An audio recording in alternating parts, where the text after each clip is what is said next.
Hey guys, I know it's been a minute since I've done one of these. I think it's been something like 6 or 8 months. Sorry. I've still been doing a lot of reading. I haven't exactly been doing the YouTube videos though. But I'm back now. I just want to let you know that, I've been really busy over the past, 6 to 8 months, depending on when it's been since my last video. A lot has happened since the last time I actually did one of these. First of all, I graduated from college. Now, I went back to college as an adult. I'm in my 30s right now, so just took me a minute to get done. I also got married and just found out my wife and I are expecting a child in January. But you're not here to talk about, my life and where I've been. We're here to talk about books. So before I get into the book that I'm going to be reviewing on this video, I did want to go ahead and say, hey, if you like book reviews, if you would go ahead and subscribe, hit that little notification bell so you'll know when I post new videos. I promise I'm going to try to keep them going, so I appreciate that. But let's get into our review. For those that have been following maybe my Goodreads reviews or even been to my website, jdmartinbooks.com, you'll probably know that I have read an author by the name of Julie Kagawa before and actually completely and totally loved her book series that had to do with a vampire. That's this book right here. This is the first one, The Immortal Rules. That's not what we're reviewing today, but it is another book by her.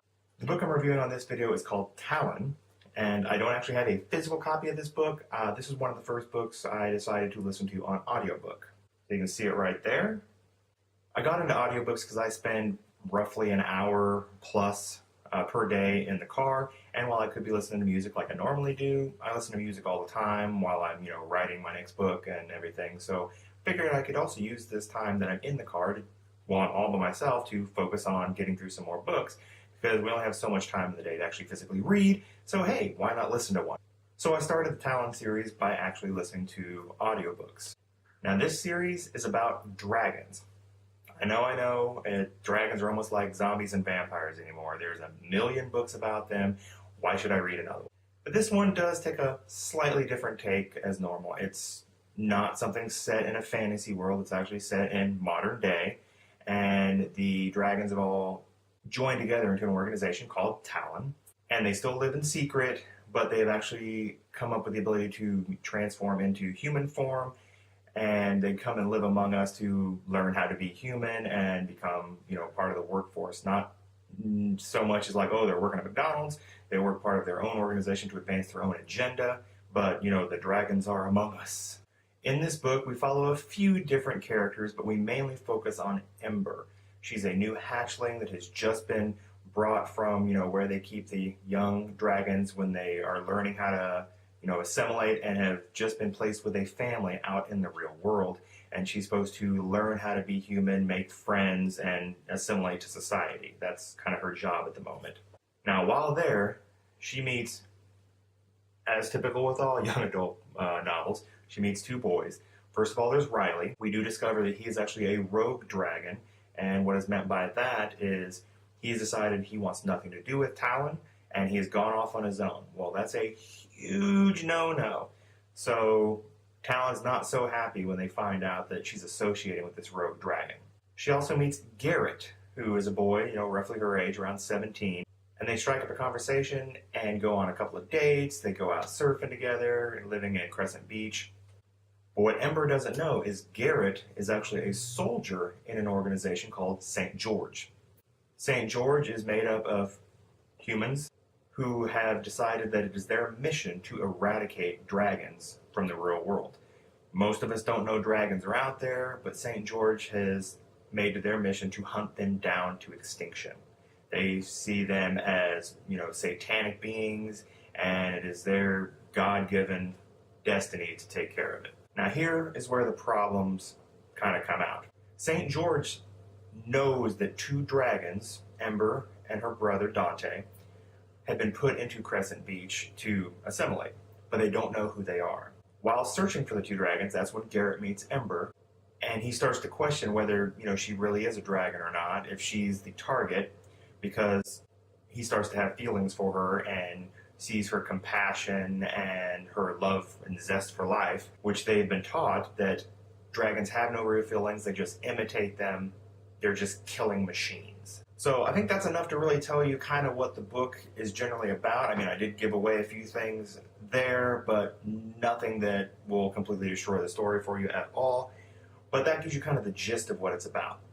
But let's see what I thought of it.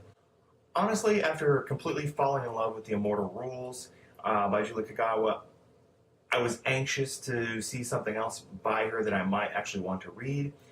She has another series called, I believe it's called the Iron Fae series, which is not the kind of book that I would want to read. But Talon seemed kind of halfway in between, The Immortal Rules that I greatly enjoyed and maybe what her Iron Fae series is. Not a book I normally necessarily would have read, but decided to take a chance on it because I really liked her writing. And my honest review is it as good as The Immortal Rules? No. But that doesn't mean it's not good in its own right. I did greatly enjoy this book. While somewhat predictable, the characters are still intriguing. I had a good time following how Ember is relating to the world and how Garrett slowly gets to the point that he finds out that Ember is his target and the relationship between those two characters. Now, did it dwell inside of their heads a little too much? Yeah. You see a lot of the same things kind of repeated over and over, but I guess that's kind of how we all are anyway. When we're stuck on an idea of something, we just have it rotating through our heads on repeat. Now, something I did think was kind of interesting, that's nothing new, I've seen it plenty of times in other books, but that was how each chapter focused on a central character. The entire book is in first person, but depending on the chapter, you're inside of Dante's head, you're inside of Ember's head, you're inside of Garrett's head, you're inside of Riley's head, or Cobalt as his dragon name is. Like I said, it's something that's been done a million times over, but I did like the way Julie did it. She did a really good job on knowing when to switch from one character to the next, so we can kind of get their perspective on what's happening at the time. And it also allowed us to see the internal struggle and the, nature of questioning their reality from both Ember's perspective and Garrett's perspective around the exact same subject, because it switches character views between chapters when big things are happening. Long story short, though, like I said, I enjoyed the book. I thought the ending was really good and to the point that it actually makes me want to know what happens next. I've already started listening to the sequel on my daily drives, Rogue, and I'm looking forward to seeing where that book takes us and what it does with the characters and their development in the future. I also really want to see a little bit more about the organization Talon and St. George to figure out, where they came to be, what makes them tick, and there's a lot of secrecy amongst those two groups. I'm really looking forward to seeing what those secrets are and having some revelations as to how these groups are interacting with the world and what they're really hiding. So if you enjoy fantasy light, meaning it has some fantasy elements, but it's not really a fantasy book, it's obviously a young adult book, but has fantasy elements to it, then hey, it's worth a read. I'm giving this 5 out of 5 stars, and I'm actually going to be putting my review on Goodreads the exact same day that this video comes out. It was really more 4.5, but you don't get that half mark. It's either 4 or 5. So I was like, you know what? I liked it enough that I flew through the book, and I can't wait to read the next one, that I'm going to go ahead and give it the full 5 stars. Now I want to hear what you think. Have you read this book? Did you like it? Not like it? And what did you think of the video? Do you agree with the points that I've made? Hit me up with a comment and let me know what you think. And be sure to like and follow. You can also find me on Facebook and Goodreads, and you can find both of those at jdmartinbooks.com. Hey guys, thanks for watching that video. I just wanted to let you know before you go, I do have books out of my own. You can find them on Amazon. I have both paperbacks and ebooks. Or if you would like an autographed copy, just go to jdmartinbooks.com. You can check out Blood Week, which is a mystery detective thriller that takes place in Kansas City. There is a vigilante that is going around killing criminals and displaying them to the public, kind of as a lesson to don't be a bad guy. And this is The Warbringer. It is my take on Greek mythology based in modern day, and instead of, magic, fantasy, and powers, it's more based on technology. In this book, the main character is trying to stop the return of Ares, otherwise known as the Warbringer, who wants to enslave humanity.